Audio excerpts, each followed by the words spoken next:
laawol kisal ko laawol peewal e ɓantal.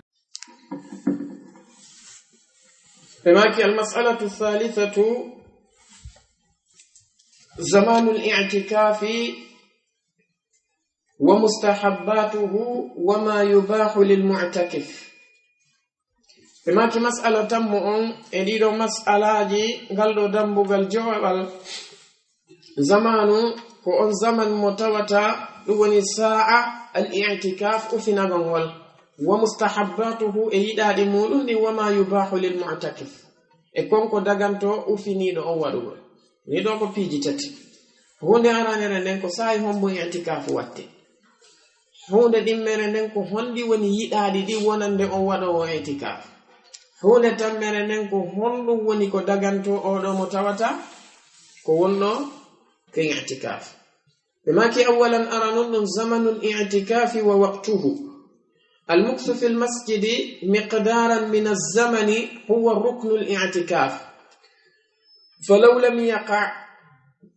المكث في المسجد لم ينعقد الاعتكاف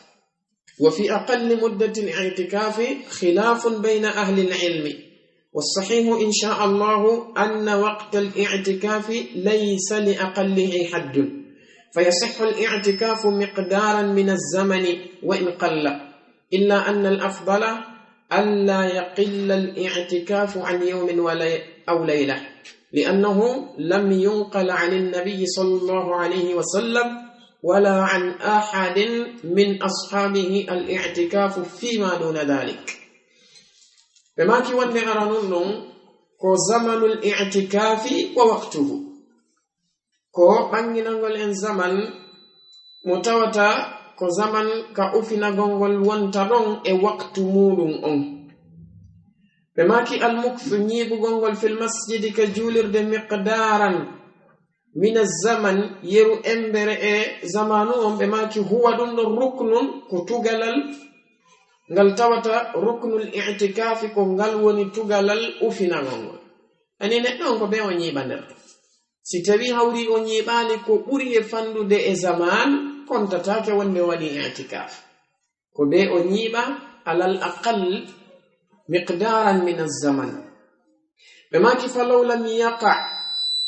yaqa al-mukth fi al-masjid sitawi hawri nyibu gongol kander julirde tabitali e makko kanko ne do lam yanaqid al-i'tikaf kontatake i'tikaf masalan wonati to mo yalti o do yatake wadi i'tikaf misal o iwi ka dambugal to andi julirde daiman no mari dambude o way ngalda o natira don tungo febbe o yaltiroya to o do kon woni ko murur fil masjid o wal wana i'tikaf fil masjid o wal bima ki wa fi aqall muddati al-i'tikaf no enon ko buri fandude kon e dumunne o fina gongol khilafun lurral bayna ahli al-ilm hakkunde karamo kobbe mana mudum hibe lurri wonde ko buri e fallude kon ko yeru jelu goddo watta ka julirde o wi'e o wadi i'tikaf be maki kono was sahihu ko selli kon insha Allah anna waqt al-i'tikaf wonde waqtu bi maana dumunne ufina gongol laysa li aqallihi haddun fandugol mudum gol ala dottede neddo on simo faala wadi i'tikaf mo minitaji 5 simo faala wadi i'tikaf mo minitaji 10 simo fala wana i'tikaf mo fes cere saa ma wada saa goto ma wada nyallangal fo ma wada balde din wada balde tati ma badalahu ma ki ko dum buri sellu be ma ki fa yasihhu al-i'tikaf kanyo fina gongol no sellera miqdaran min az-zaman yiru embere e zamanu wa in qalla haysifandi be ma ki illa anna al-afdala wonde ko woni tun ko buri moddude kon ko wana tun ko buri moddude kon ko alla yaqilla al-i'tikafu an yawmin aw layla ko yo taw kanko neddo on ko ufini ko hara fandali ha taw timminali nyallal ngani nyalor magoto ma hara timminali jemma goto kanko neddo on taw yawdon ufino saaji didi ufino saaji e joyi yo ufino nyalorma timmudo tis madu ufino jemma timmudo ko dum do buri moddude ko buri rabbidude kon e ufinagol makko بماكي لأنه سبن تود لم ينقل إجاك عن النبي صلى الله عليه وسلم إمر دينلانه عليه الصلاة والسلام ولا عن أحد من أصحابه وناكد إمر دي حي قوتو صحابة بمكن الاعتكاف أفنقل إجولر فيما دون ذلك وتوتا نفندي بوري جمع قوتو ما نفندي بوري نيالور ما قوتو تبتال هاي قوتو ما دام أكو كم ميوني نينتين تيبه ميدن من haray ko en eto fepponiren e mabbe eden daligal golleji meden din kadina be maki wa afdalu awqati al-i'tikafi al-ashr al-awakhir min ramadan be maki ko buri moddude e waqtuji di neddo watta i'tikaf din ka julirde ko sakkitoroje den ka sumay loni al-afdal no holli no sellana mo wadugol sappo arane den no sellana mo wadugol sappo tumboje den sellana mo wadugol ko wona kadi e nder suumay lakin ko ɓuri moƴƴude waɗugol i'tikaf ko waɗugol ɗum e ɗeɗo balɗe sappo ɗe tawata ko sakkitoroje ɗen ka lewru suumay ɓe maki li hadithi aishata radiyallahu anha as-sabiq sabu hadis ne yuma mene aisha ko ɓe janti kon fi nelaɗo alayhi salatu wassalam yawtuɗo on aɓe addunayno en ɗon dalilaji ɗe ɓe holli wonde nelaɗo alayhi salatu wassalam ɓe laatino heɓe waɗeno i'tikaf e balɗe sappo sakkitoroje ɗen hatta tawaffahu Allah balɗe sappo sakkitoroje ɗen ay ko ɗuni anna nabiyya sallallahu alayhi wa sallam wonde nelaɗo Allah on kana ɓe laatinoke ya'takifu hiɓe ufinotono al-ashra al-awakhira balɗe sappo sakkitoroje ɗen min ramadana e lewru sumayno hatta tawaffahu Allah ha Allah azza wa jalla o honniɓe akhrajahu al-bukhari wa muslim ɓe maki فإن اعتكف في غير هذا الوقت ستوي كانكو نتلان كيونغو أفينيك كونا أودو وقت ونكونا بلد سب سكتروجة جاز ذلك لكنه خلاف الأولى والأفضل بما كدابو تفيو كو ودي كون كوني تندن هاري كلن دغول كو بوري حانو دكون اكو بوري موجو دكون كو بوري حانو دكون اكو بوري موجو دكون كو بلد سابو sakkitoroje ɗi kono noon so ufinike ko wonaɗen noon haray hatta ufinande makko nden hinde dagi hinde selli ɓe maki wa man nawa i'tikafa al-ashri al-awakhiri min ramadana صلى الفجر من صبيحة اليوم الحادي والعشرين في المسجد الذي ينوي الاعتكاف فيه ثم يدخل في اعتكافه وينتهي بغروب الشمس آخر يوم من رمضان ani no be holla e woni ko sayi hombo on tigi yahata ko sayi hombo o yaltata si tawi o anni ke wonde ko balɗe sappo sakkitoroje ɗen fof o woni wadde ɓe maki kala on neɗɗo woman naw i'tikafa kala on anniyiɗo ufinagol al-ashri al-awakhiri min ramadana balɗe sappo sakkitoroje ɗen e sumaye on salla al-fajra ko yo eto kanko neɗɗo on o juula fajiri on min sabihati al-yawmi ka bimbiwun ngal nyallal ngal tawata ko al-hadi wal 20 nyallal nogay e goabangal o eto o juula subaha ngal do nyallal fil masjid alladhi yanwi al-i'tikaf fihi enen juulirde ne kanko neddo wanni o finagol ko panon ko balde sappo o ni o finade ka na nyande go yata go yani nogay go nogay ɗiɗi nogay tati nogay nayi nogay joyi ha on sati nyande kadi lewru ndun yani nange ngin si muti nyande tay ko nden nyande woni sakkitorore sumaye on imma andirama sakkitorore muɗum sabu hi'egol honɗum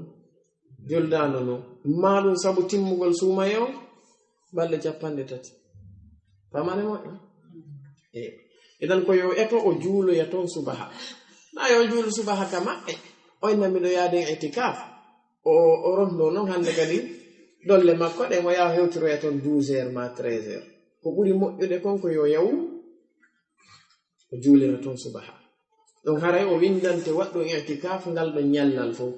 amma non si tawi hawri o yeyi ton terlenge fana ko gila fana o fuddete windane famane mo no wadi karamo ko be go yaaruɓe wonde a haray ko yo yaw kanko neɗɗon ka nange nge muti ɗon eni nyande weetay nogay e goo on ɗum woni jemma nogay no wetude nogay e goo ka nange ngen muti ɗon ko yo eto on jemma ɗon o yaha o walira ka julirde ɗon subaha fajiri on feera tawa mo ɗon ɓeɗo ɓe maki wonde ko yo yew kanko neɗɗanke on o juulira ton subaha on kamɓe sharti on ko yo su juulu subaha on ke juulirde ton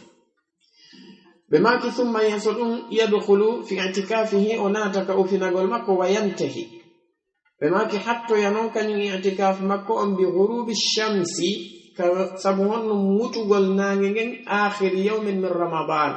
e ñallal sakkitoral ngal e nder summaye on si tawi nange ngen nge muti ɗon tawi ko janngo wonta julde haray kanko neɗɗo on ko ɗon woni ko i'tikaf makko on gasata ko yo hootu karmo koɓe ko maki ko yo wonu ha fajiri on feera bi ma'ana ha o juula subaha ñalande juldere nden si o hoota ramani moɗo non ko mahallu khilaf ɓe maki thaniyan ɗin mun non mustahabbatuhu ko indi tawata ko yiɗaɗi ɗin wonande on neɗɗo mo tata ko wonɗo wadde i'tikaf yo'ugol ɓe maki wal i'tikafu ibadatun yakhlu fiha al-abdu bi khaliqih ko wiyete ufinagol kon ko dewal ngal tawata jiyaɗo on himo weddora e ngal ɗon dewal e joomi makko tabaraka wa taala mana mum o faala pottitade yimɓe ɓen o yaha o weddo o rewa taguɗo mo on ɓe maki wa yaqta'u al-ala'iqa amma siwa o taƴa kala ko woni e piiji ɗi tata ko jokkodiral wongal hakkunde makko e goɗɗo goo ko wona Allah subhanahu wa ta'ala yeru on waktu ɗon ko annon fewno on sa'i ɗon wallahu jalla wa ala woni ko o ari fi rewgol ɓe maki fa yustahabbu no yiɗana lil mu'takifi on neɗɗo ufiniɗo an yatafarraga lil ibada nde o accitanto dewal ngal fa yukthira min as-salati o ɗuɗɗina julde wadh-dhikri e jantagol inde Allah wad-du'a'i e du'agol wa qira'ati al-qur'ani e jangugol qur'ana wat-tawbah e tubugol wal istighfar e insinagol wa nahwi dhalika e ko nande sifa ɗum ɗo min at-ta'ati immorde e ɗin ɗoftareji allati ɗi tawata tuqarribuhu ila Allah ta'ala e ɗi ɓannamo ka Allah azza wa jalla idan neɗɗo on simo yaade waɗugol i'tikaf ko yo waɗu ka haqqille makko ko woni yaade ko fii rewgol Allah subhanahu wa ta'ala wana reworgol Allahu de ko fii rewgol Allahu woni mo namol honɗum nabi mo ka i'tikaf si o woni ka makko joni o heɓa shuguluji adnayankoji goo haɗayɗi muɗum joni noon si o yehi ka juulirde ɗon goɗɗo yahata tawa mo ton sina sabu haaju kanko e hoore makko ala goɗɗum goo ko hilnatamo ko rewgol Allahu jalla wa ala woni ko nabi mo ton inan si o yeyi ko yo eto o jokka ɗum ɗon ono yimɓe goo no yaha waɗugol i'tikaf ɓe nabora téléphone ji maɓɓe ɓe jokka connexion tawa ko connectagol ɗon ternet 30 minutes 40 minutes 1 heure de temps kanko neɗɗon mo dara tum Facebook mo dara Twitter mo natoya YouTube ya toon no a registre ya toon vidéoji ma ko nande si faɗin ɗon piiji maɗum ɓe jooɗoɗa e yewtugol kamɓe yewɓe waɗugol i'tikaf ɓe jooɗoɓe memmina conférence ka jullirde la ko nabi on ko rewgol Allah subhanahu wa ta'ala jokke ko nabi on ko rewgol mo kanko Allah tabaraka wa ta'ala non e jiɗi no ɗuuɗi juulugol jamtagol inde makko du'agol jangugol Qur'an tubugol insinagol e kala moƴƴere nde tawata ko tabitunde selli waɗugol ɗum ɓe maki thalithan tan munɗum ma yubahu lil mu'takif ko ɓangingol konko dagani on neɗɗo mo tawata ko ufiniɗo on ɓe maki wa yubahu lil mu'takifi al khuruj min al masjid lima la budda minhu kal khuruj lil akli والشرب إذا لم يكن له من يحضرهما والخروج لقضاء الحاجة والوضوء من الحدث والاغتسال من الجنابة بماكي ko ɓangingol ko daganto neɗɗo ufiniɗo ɓe maki wa yubahu lil mu'takif no dagano oɗo neɗɗo ufiniɗo al khuruju yaltugol min al masjidi immorde ka julirde yaha e nokku lima la budda minhu hara ko konko tawata ko beetum o yalta onamma yaltugol ko tata haaji nodda yaltugol ɗum noon so tawi hawri o duumike e muɗum pande jokkodiri ɗuuɗi no bonna i'tikaf makko o ma ɗum ɗuyta baraji makko ɗin few ɓe maki kal khuruji wana yaltangol lil akli fi ñamugol wa shurbi kañum may yarugol إذا لم يكن ستوي لا تاكي له ونندم من يحضرهما أدنو مدينه إنه فائدة كو أكثر حالات العزاب يمي بتاتا كو سيلباتير بمن كوريدود دكو كامي جوغي سيفاودو الحال tawa on tigi ala addano mo nyaamete parce que sitay ko jombudo be addanay mo ko hunto tako nge ko sugulor tako amma non si tawi hawri ko kanko tun aray ko be ona kum fe hore ma si futro hewi na ala sara julama o sakko yo yeyebe boyri yeyebe gosi yeyebe tori ko nanne si fanin peji o adda ma o yaay kiyosu o dabba ko wonno sugulorto o adda donc ko ɓuri heewde konko kamɓe jogii ɗum ɗo nasalullah yufarrija anhum ɓe maki wal khuruju e yaltangol kadi li qada'i alhajati huntugol haaju muɗum masalan kanko neɗɗo woni e alhaali mo tawata himo mari haaju mo tawata ko bee o hunta on non haaju yon noon sinnama li qada'i alhaja on wonata ko yawgol ka hurgo on wona kadi tawa ko haaju mo tawata la budde ko be o yalta o hunta on ɗon haaju tawa ko be o yalta o hunta on ɗon haaju mo wawi yaltude hunta on ɗon o yiltito o warta non fof no jeeya e ko ɓewi golli ma la budde men wal wudu'u e salligagol min al hadasi immorde e tayre wal igtisalu kañumma e lootagol min al janabati immorde e janaba o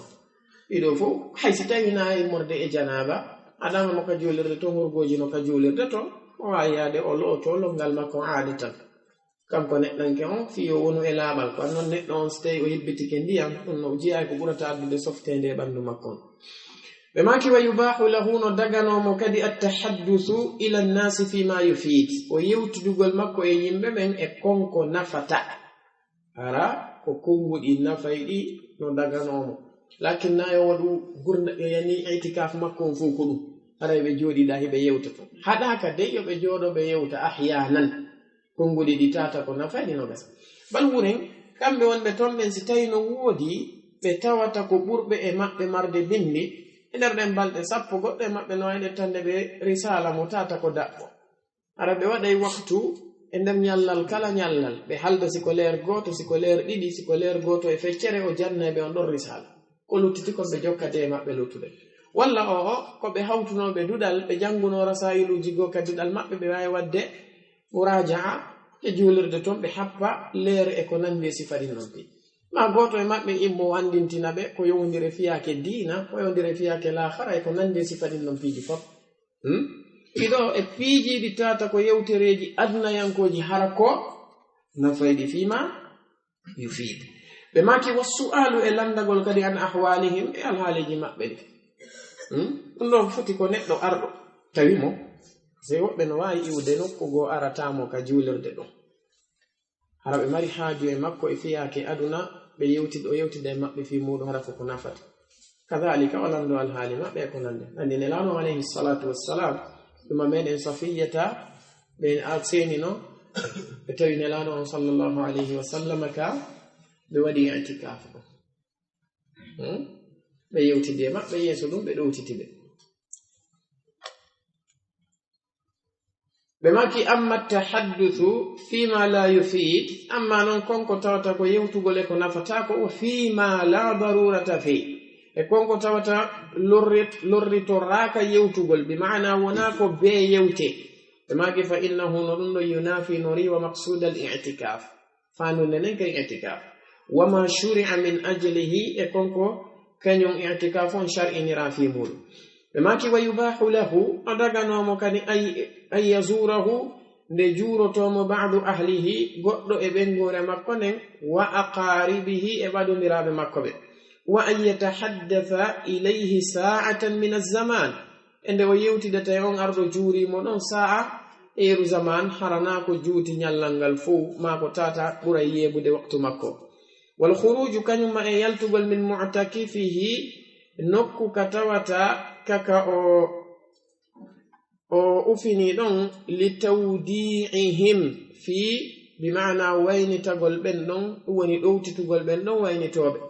li hadisi safiyata qalat بسبب حديث من شفية رضي الله عنها بماك كان رسول الله صلى الله عليه وسلم معتكفا بلاد عليه الصلاة والسلام بلاتن هم أفني فأتيت ليلا مأرجم فحدثته ميوت دي أمأمنون ثم يسدون قمت مئمي فانقلبت محجتي فقام معي ليقلبني كم بن لانو عليه الصلاة والسلام بإمي وندي أن في يبدوتتا الحديث هذا حديث متواتر رواه البخاري ومسلم بماك ومعنى لينقلبني معنى في يبي لو ينقلبني بمعنى يبي ويلتن أي يردني إلى بيتي في يبي ردتنك سودوان ون يبي دوتتا إذن نقول اللي وانا نسأل بماك وللمعتكف نودا لكنيو أفنيدون أن يأكل نعمتا ويشرب ويرى وينام ودانو في المسجد كجولر ده حركة كندر جولر ده في داخل المسجد لكن لينتبه جيدا ويواتو يلي مؤيا نايو نيامو توني نكا جولتين نايو يرو هبا كجولتين ما سمو ويكتي قدوم تاوسيو نيامي كدو ينتا ما هيسو ويكتا كونو همو واتي يلي مؤيا سيو نيامي هبتا دون أرين على إلا يو نيامو يو يرو يو والو لما مع المحافظة وندنون إيرين نقول كدي على نظافة المسجد وصيانته وندن إيرين نقول هونون إلا بينغول ولا إلا بالجولر دنين كنما أينو قول جولر دنين أنتجي وانا نتلو متوتا لا بينو جولر دنين كو أينو جولر دنين كدي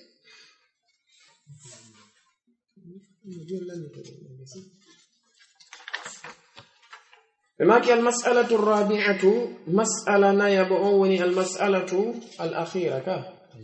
مسألة سكت الرجل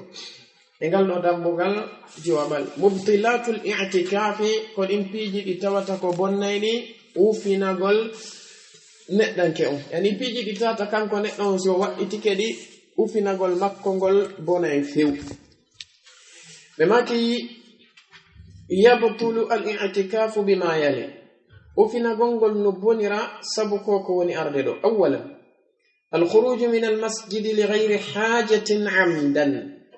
يلتقل كجولر ده كتاوتا حاجو على هراون تيجي بس وعلى حاجة فسكو يلتني منو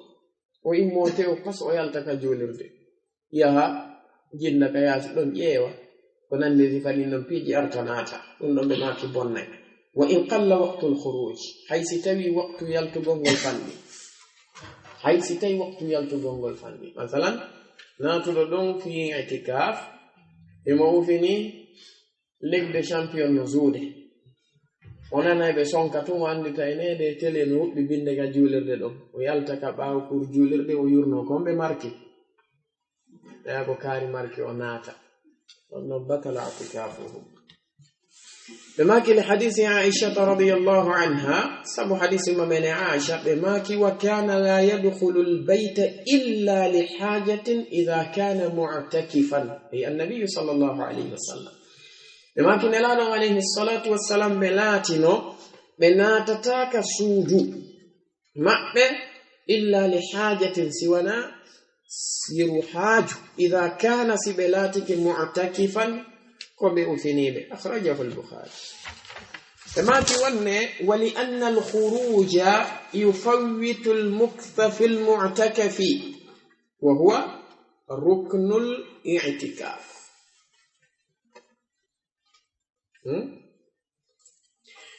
بما كي سبنو يلتو غنغول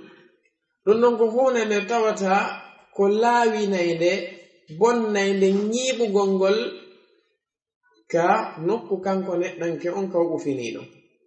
maki wa huwa ruknul i'tikaf jonno nyibu gongol ko dum noni tugal al i'tikaf si tawi ngal non boni ara gondo lutti ay ni lutta maki fani yande mundun al jima' ko rembi adene no ayane emo yeyi i'tikaf oyi waka makko oyi waka julirde وياها كسودو إنركو يا كسودو بالليلة معنا جنة أكو جنة وادي اعتكاف إن أحل لكم ليلة الصيام الرفث إلى نسائكم wona wona itikaf si ɓe gayni nafude jemma molto o yaha o waɗoya gollal ngal o yiltito o arta ta itikaf makko on boni famige ta yehi a yehi dey ko an noon andi si a yahay e si a yahata kono si a yehi a yehi e a yawta ɗumduma artoya ɓe maki walaw kana dhalika laylan haysigo jemma aw kana aljima'u kharija almasjid non kankadi o hulay jomi makko dakhil almasjid ma hara kañum rendi gungu ko laati ko ka yaasi julerde arana ka julerde ay bi maana fi baytihi fi manzilihi fi dari لقوله تعالى سبقوا الله ولا تباشروهن وأنتم عاكفون في المساجد المباشرة هناك كناية عن الجماع الله عز وجل دائما في القرآن وعدي كناية في جماع هذا وتات صريح وإما لمس أو لامستم النساء مالون ولا تباشروهن مالون كان الله عز وجل كوجنتي دون ولا تقربوهن حتى يطهرن فإذا تطهرن فأتوهن من حيث أمركم الله دائما أود أيكنا عندي دونو بيجي بتاتا نتو فالا بيوم دمروءة أراكو ابن آدم مدوى جوغادل ولا بيجي دين فوولرتا صراحة أجمّت أي بيجين هرمار حكي الواوي فامل لازم أنا لا ننتو أيال يوم الهرب بين قضاء الحاجة وانتو يقول حاجة مو سنغو كمين nga عادة بين كارين ودتي ستالد ما يمتكتي ونندي سفادين نم بيجي dan haray dum non ko jeya don e piiji di neddo haani jogitaade sa ari a jamma e piiji di fiyo yimbe ben faam na ya artu wowlaade sarahatan sai sa wowli di no jeya ko piiji di tata ko umurun tukhillul muru'a yulay di mako baya gal neddo jama on hawatu no e kari kade yarsata non di da fala ara hida jangi ya hida hunji hay ka yabata ari waɗugol bayano tawi an kala ko memmini a wowlay ha ina ko be wowlen piiji goo a jammayɗi ko sharia diine islam piiji ɗin no jamma goɗɗi ɗin si tawi ko be tum ɓangina inde majji o fiyo jama on faamo no jeeya karmo koɓɓen ko andira imma ɓe ardinira wi'ugol akramakumullah ma ɓe ardinira wi'ugol a'azzakumullah si ɓe adda kalima on ma ɓe adda kalima on ha gasa ɓe maka akramakumullah ma be maka azzakumullah anno foko i'tidar hollugol be falano ka wadde tasrihi ko gongol ko kinaya be falno addude kono tay ko be wada fiyo fam nazimani no ko nediji di neddo haani jogitaade be maki wa fi hukmihi no e nyaawore kanyum jimaa on al inzalu bi shahwatin biduni jimaa'in mana modu yupporegol mani yuta ko shahwu بدون جماع ko handa e rendigu kal istimna'i wala memitagol ha mani yalta e mun alhamdulillah ma mijitagol parce que istimna no mari noneji istimna na memitagol do wobbe be memitota be darto tum be ndara ara ko darugol tum sonnajo ha kanyum mani o yalta e mabbe dum ko naw'an min anwa'il istimna نجيها استمناء فجر قول هوري مون نجيها استمناء مجرد التفكر جودا قول كم ميجيتو ها انتجي ماني يمتعي ماكو بماكي دي دفون ناتي نرتون بماكي ومباشرة الزوجة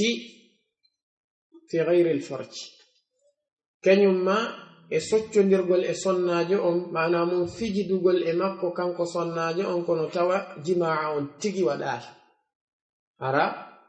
to tawata ɗon koko wiyete jimaa kon tigi hara hiɓe woɗɗodiri e gonnon sengo kono ɓanndu luttum ɗum faptaɓe waawi ɓe memodira e muɗum ɗum ɗo kadi ɓe maaki bonnayi e itikaf neɗɗo o famale moƴƴa بماكي ثالثا تمن ذهاب العقل كيوغ الحق إلا له بماكي فيفسد الاعتكاف بالجنون والسكر اعتكاف نتنون حين بنرا سبو فيتر نمالون mandilugol ngol sulugol ngol ɓen neɗɗo on daro iman makko on towa ha onna ngal ɗo mi waɗa i'tikaf yon noon hara ko wownoɗo fimude ko sulinta o yaha waɗa i'tikaf nogay ɗiɗi nogay tati nogay nayi tumbeleɗe ɗe ginnan hande ko be mema seeɗa jemma ɗo o immo o yaha o ƴetta goɗɗum o arta et puis o ara noon kadi tamo mari énergie ƴetta qur'ana janga ha fowɗano ɗa kanko tigi wala e sago makko ngoy ko ɓamo suli ko ɗum ari o ɗano oɗo tigi o hoore mo i'tikaf on boni par ce que haqqille ɗe yeyi si haqqille ɗe yeyi tun i'tikaf on bone ɓe maki li khuruji almajnuni wassakrani an kawnihima min ahli l'ibada wannoon feetuɗo e sulɗo ɓeɗo hay ɓe wona alnene goto ɓe wona e denɗam wannoon haqqille ɗen ɓe fof no yehi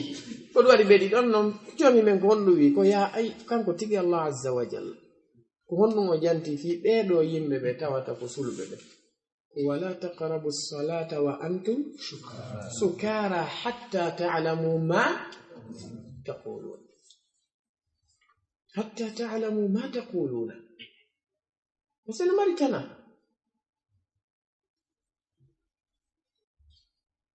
neɗɗo si suli o wole goɗɗo aka wolde rabi'an nayabun ɗum alhaydu ko filaye on wanni fasu e ɓesgugo ɗiɗo si heɓi neɗɗo ton haray i'tikaf makko boni ko yoyaw sinnama i'tikaf makko boni wallal de wonde ɗi o wannoɗin o ala baraji e majji ɗum wanno kanko na kanko tewi addi ɗum ɗo masalan so waɗi balɗe 4 mo waɗi i'tikaf nande jowaɓum ɗum noon o heɓi ɗum ɗo haray balɗe 4 ɗen mo mari baraji muɗum wala mushkila hay e hunde e muɗum famane yon noon ko hedditi yeeso ɗon ko si o hooti sabu ngoɗo nganto o heɓay baraji konko lutti ɗon ko woni ko honno alhaali baraji ɗi wonirta gandi neɗɗo si annike gollugol gollal moƴƴal o heɓali feere gollugol ngal kutiba lahu hasana kamila ka o windante moƴƴere timmunde amma si o golli kam o windante moƴƴere timmunde alal aqal soye laaɓiji sappo men tasi famike mo si neɗɗo on heɓi anni e gollugol gollal moƴƴal ngal kono o heɓali feere gollugol o windante moƴƴere wootere si o golli noon o windante alal aqal moƴƴereji sappo yo noon kanko neɗɗo on madama ko nganto woni ko bonni moɗo i'tikaf on ɗum woni fiilaye umma ɓesugo ngon si o hooti hatta o windante moƴƴere waɗugol i'tikaf o woni o soyrantake wa waɗuɓe ɓe famane amma ɓeɗo ɓe tawata ko aranɓe ɓe ngaa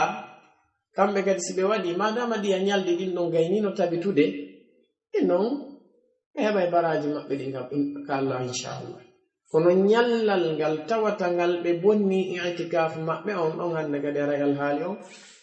ko alhaali mo tata o boni few alhaali on ko alhaali mo tata o boni few ɓe windantake ɗon hay e hunde par ce que kamɓe tewi pas waɗi mama mo fiila yewge mo ɓesugo on no serti e ɓeeto par ce que oɗo kanko ardu e makko tayna ikhtiyar makko na kanko suɓi ɓeeto noon ko ɓe suɓi ɓe tewi pas ɓe waɗi ɓe maki li adami jawazi mukthi lhaidi wannufasa'i fi lmasjid sabu wasegol dagagol ñiɓugol ɓeeɗo ɗiɗo ka nder juulirde ɓe maki khamisan jawabun ɗum arriddatu ko murtugol ngol yarton jina yalta e islam o wonta kefeero ɓe maki li munafati ha sabu riwodirgol ɗum ɗon al ibada e dewal ngal kañum neɗɗo si woni tun kefeero kanko e dewal ɓe wata yaɗude wal qawlihi ta'ala e kongol allahu towɗon kadi la in ashrakta si a shirki la yahbatanna amaluk golle maɗa ɗen bona siko shirku to soko gollal ngal tum bona luttude ɗen bonata siko shirku mawɗo ɗe fo ɗe bonata wona noon kala ko hewti shirku mawɗo on kañum kadi bonna e golle luttude ɗen fof kufru akbar nifaq akbar hoɓɓe wiya nifaq e i'tiqadi bid'a mukaffira ɗiɗo fof ko bonnay ɗi golle neɗɗo on ɗinen nanangal majji sabu noon honnum ko o neɗɗo mo tawata o yalti ka islam ray هذا هو. وصل اللهم وسلم وبارك على نبينا محمد وعلى آله وأصحابه وعلى من تمسك بسنته إلى يوم الدين. نسأل الله عز وجل أن يعلمنا ما ينفعنا وينفعنا بما علمنا وأن يزيدنا علما نافعا مباركا إنه ولي ذلك القادر عليه. السلام عليكم ورحمة الله وبركاته.